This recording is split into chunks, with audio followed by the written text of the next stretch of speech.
If you missed our Arthurian exhibition here this year, there are opportunities to view some of the exhibits online. Digitised manuscripts include the Black Book of Carmarthen, the poem referring to Glewlwyd Gafaelfawr, the gatekeeper who challenges Arthur,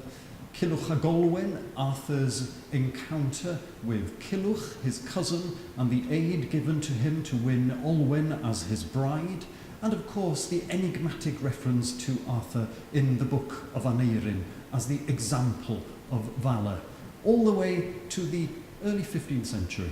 and Arthur's appearance in Bewnans Cay, that Cornish text. Many Arthurian texts are digitised and available on the National Library's website.